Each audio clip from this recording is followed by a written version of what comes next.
تنسوش جيم الفيديو، تشترك في قناة سكاي نيوز المغربية باش يوصلك جديد الأخبار. من قلدوا اليوم المغرب؟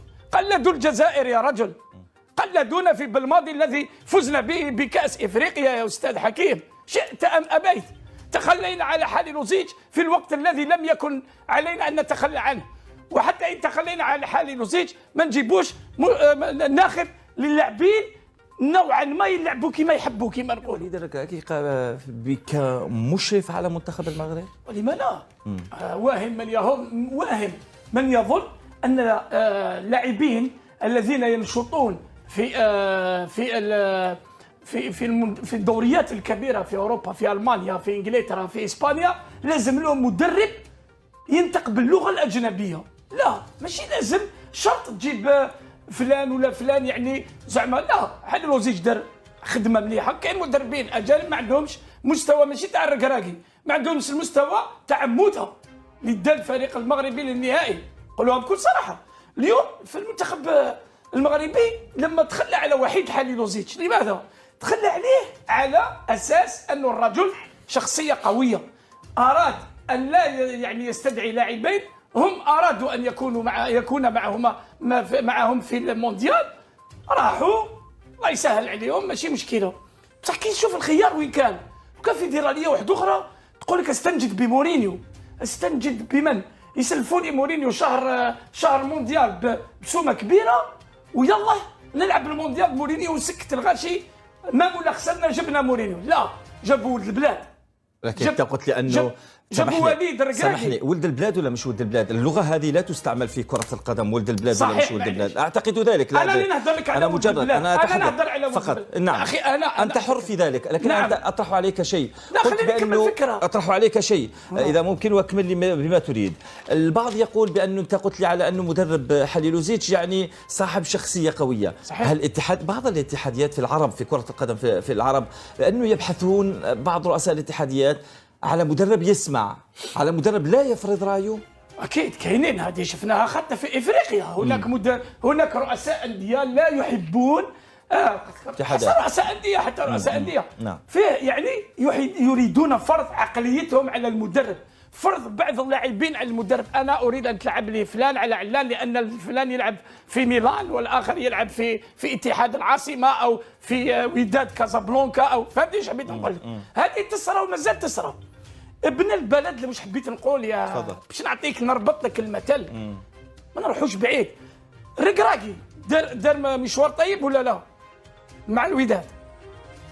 انا هنا اطرح اسئله فقط. لا، دار مشوار طيب مع نادي، اتصلوا بمدرب يعرف جيدا خبايا اللاعبين المغتربين، لانه هو كذلك مغترب، واللاعبين المحليين لانه اشتغل مع البطوله هناك، يعرف جيدا عقليه اللاعب، ماذا يجب ان هذا اللاعب يكون الاس، يعني يكون في راحه باش يلعب بنفس الطريقه اللي يتاهل بها لكاس العالم.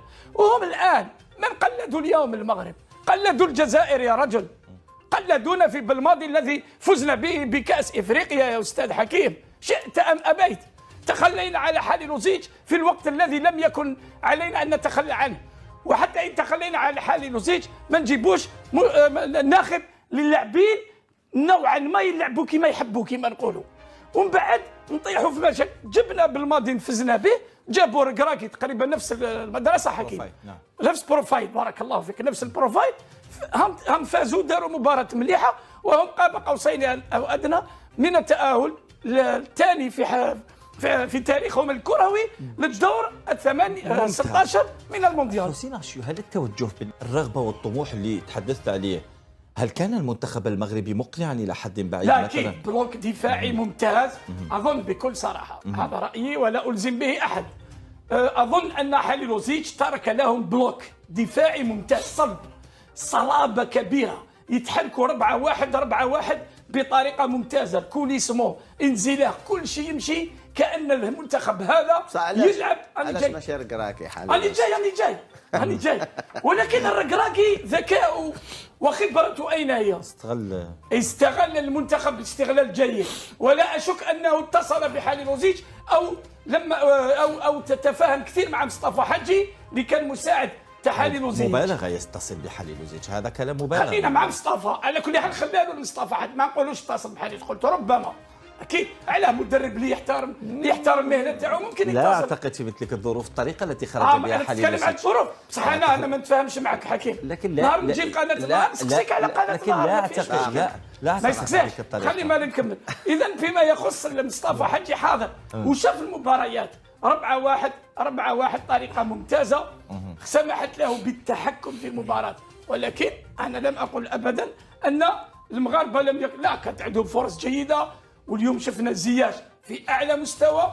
البلوك هذا الذي ورثوه من حليل زيج لم يزعزع، زادوا له اكثر كما يقول بليس دو كاليتي، نوعيه بزياش. قلنا ونعاودوا في هذا المنبر ان زياش لما يكون مليح يصنع الفارق هو وبوفال. لماذا؟ لانه مرة تقول لي زياش ليس في مستوى متميز، اليوم في مستوى، مرة تقول لي زياش لما يكون في المستوى المتميز. عنده الحق صح. المباريات الاولى لم يكن اصلا في المستوى الذي كان ينتظره الجميع. اليوم احسن لاعب في المباراه يا حكيم، احسن لاعب بالمباراه يستحقها. نعم. يستحقها، ولكن لا يجب اليوم التكلم على كاننا شفنا البرازيل 70 برازيل جيرسينيو وبولي لا، شفنا فريق مغربي محترم قادر يروح للدور الثاني. جميل. ادعمونا بلايك، سبسكرايب ليصلكم كل جديد.